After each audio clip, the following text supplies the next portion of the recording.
What's up? Once again, we are back, and today we are looking at J Israel once again. And a lot of people have seen his poster that was on Facebook, and I'm going to read it out that poster to you now, so that you can understand where we are coming from. I'm just gonna open it up now. But if you're new on this channel, please consider subscribing and hit the bell notification so that you won't miss out on all of the videos that we do and the commentaries that we do and the talk shows that we do. Go and like our Facebook page, JCTV Zimbabwe, just as it is appearing on the screen. So that's what I wanted to talk to you now. I'm just gonna open the the story. Okay, here we go. So he actually posted a poster. You go on his Facebook page. He posted a poster and he said he was going to expose Emmanuel Makandiwa. Okay, how are you, my guru? My guru from Kadoma. How are you doing? Right. So then this is what he then said that I see a lot of people shouting and screaming on Facebook about my post yesterday. Some wannabe journalists are out here bashing me, casting aspersions because I'll be talking about their favorite charlatan. To all those who have been ranting on social media, just wait until the series of this exposure begins. Emmanuel Makandiwa has destroyed a lot of lives and continues to mess up thousands of people with his demonic teachings that are not Christ-centered. Right. That part, I agree with him because when we talk of deception, deception is when I take I can't find my wallet. Okay, let me see. Oh, it's no money. Um, I take $100 note or 100 rand note, and I go and print another one that looks like it, and I give it to you. That is what is called deception. Deception is not a, something that is you cannot deceive people by something that doesn't look like.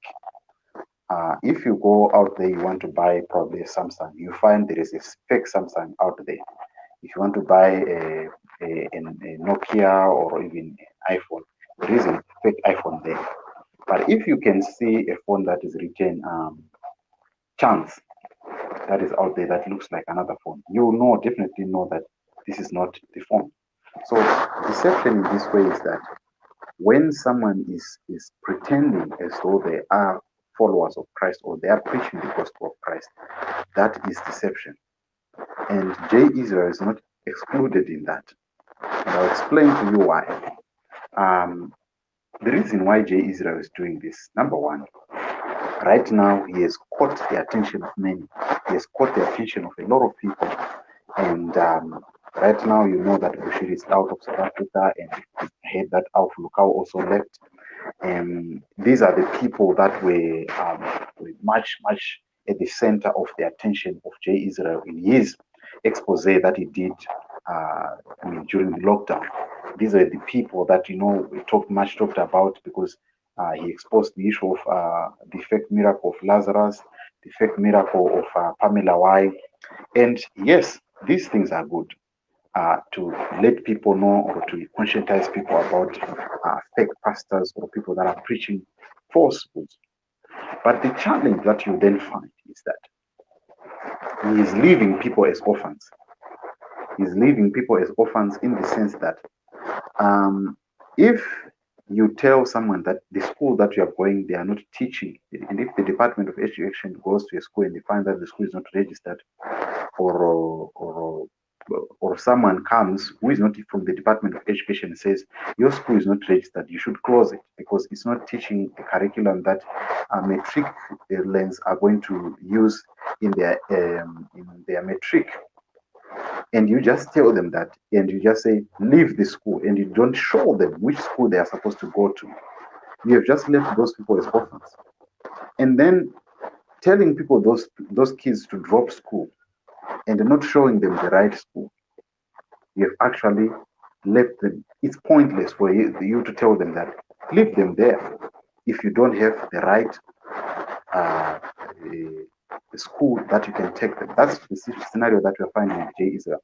J. Israel is not preaching a Christ-centered gospel, because for you to tell people that they are supposed to go back to Christ, it means that they were doing something good somewhere, somehow, and somehow, somebody crept in and then he started preaching the wrong gospel, and they got it, and then they started, following that wrong gospel. But the truth of the matter is, people have not been listening to the right gospel from the time in memorial, the time of popes when they came here, the time of missionaries when they came here, the time of preachers that came from the likes of America and preaching all this. They never preached the right gospel, because they preached the gospel of tithe, they preached the gospel of giving, they preached the gospel of giving to the poor and all of that, which is not bad, but it does not bring Christ, it does not bring Christ on the center. So he continues to say on his statement that this Friday I'll be beginning a great exposure of Makandiwa. There are 50 people I'll be interviewing starting this Friday, talking about how this charlatan has been destroying lives. After those, there are more thousands who will be reclaiming their monies after he publicly announced that anyone who wants to reclaim their tithes and offerings must come for them. Right. So in such a scenario, money is not the important thing that people have lost here. Money is not that. I'll go back to the issue of comparisons of school. If you go to a school and the school is not registered with probably with the examination board or with the Department of Education in your area, in your country, that school, if if you go there and you say this school is not registered, you are not from the authorities, but you tell the people that this school is not registered. As I said, that what ends up happening is that the time that people have spent, at this school is that is the biggest thing that people have lost. Probably somebody has started from grade 1 up to grade 10. What has been lost here is not much about money, because money can be recovered, but time can never be recovered. You can never recover the time. Right now, the people that have spent maybe 15 years or maybe 5 years or 6 years going there, they've lost time. Time is the most precious commodity that people have lost. And more often than not, what these people have lost is the truth. And that is what I'm saying. Israel is not showing people the truth.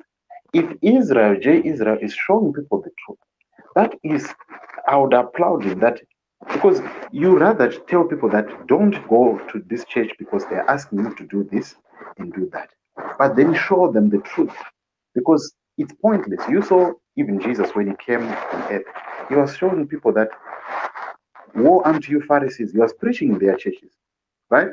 But he was showing them, he was preaching to them from the same Bible, from the book of Torah, and showing them what was he coming to do. I want to show you that what J. Israel is doing is not unique. It's not something that is something unique that has been been discovered. It's not something unique. Someone in the Bible showed, he actually came out for the apostles when they were beaten up.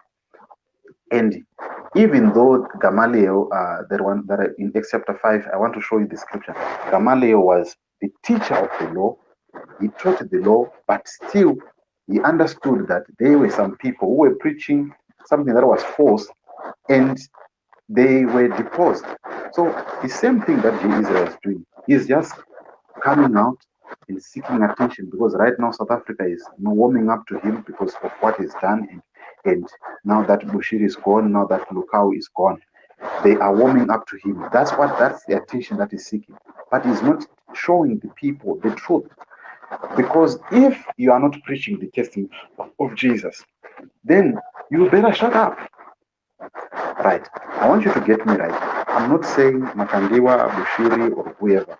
they are right, or they must continue doing whatever they're doing. No, I'm totally against what they're doing, because they are leading people astray. They are deceiving people.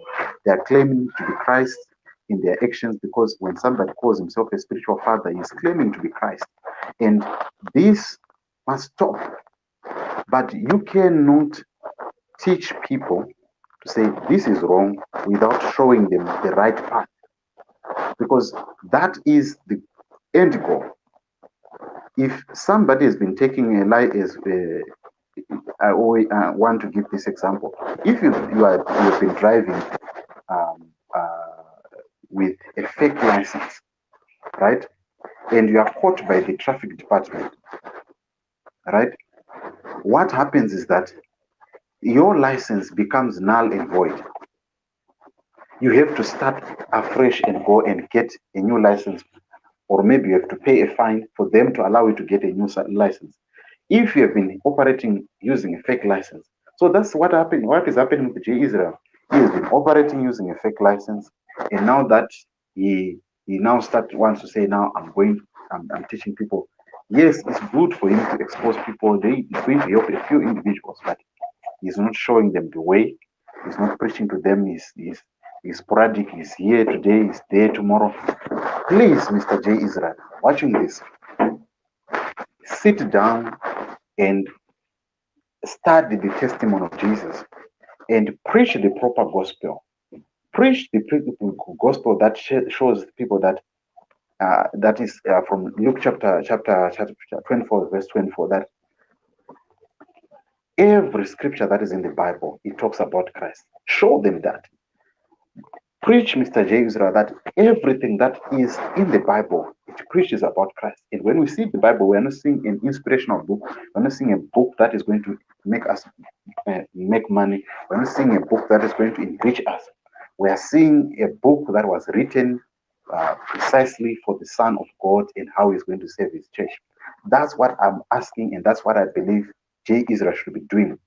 Yes, he is attacking Makandiwa, and he can go ahead and do it. But what is the end result? If he's not showing people the right way or the path of righteousness, then his exercises are futile, and his exercises are not going to help people, because at the end of the day, people are going to die, and people do not give notices when they die. After listening that Makandiwa is a charlatan, they need to know what are they supposed to do now. If you read Acts chapter 2, verse 37, it says that after they heard Peter, when they saw people were speaking tongues, they said, "What shall we do then, brethren?" And they were showed the way to life. That is what J. Israel is missing in all his exposition. I don't have a problem with him exposing his former colleagues, but I have a problem with him showing people the path to life. That is where I have a problem. So that's all that I wanted to say to you guys. But thank you so much for watching. Please subscribe to JCTV Zimbabwe. And also, please follow us. I just want you to see we now have our new website. Please go and check out some of the news that we bring to you. I can see here there is BT Nube Rufuno Omashudu in Salichino. How are you doing? Yeah, please go and subscribe to our go and follow. This is the details that I wanted you to see. So tell me what you think on the comment section, because I feel like AJ Israel is orphaning people. He's not giving people the right way and teaching them what they need to do after they have left. Because when the children of Israel left Egypt, they were supposed to go to Canaan. So that's the goal. People who are in darkness, there is no half darkness. There is always darkness. You have darkness and light. So one cannot say that come out of this and leave to show them the light. So he's still leaving people that are in darkness. He's not helping the people that are in darkness to get out of darkness and go into the light. So in my own personal opinion, I feel like J. Israel, yes, he needs to sit down, listen to the gospel, read and listen to the right preachers, the preachers that have been sent. And then he can then now, if God allows him to be sent to start to preach again, then he can start to preach again. That's what we have seen, that if anyone has to sit under the feet of the apostle, and then listen to the word. After listening to the word, then they can become somebody that can go out and preach. But anyway, that's all that I have for you today. Thank you so much for watching and subscribing to JCTV Zimbabwe. This is your boy JC reminding you that rise up Africa. The world is waiting for you. Thank you for watching and have a good day.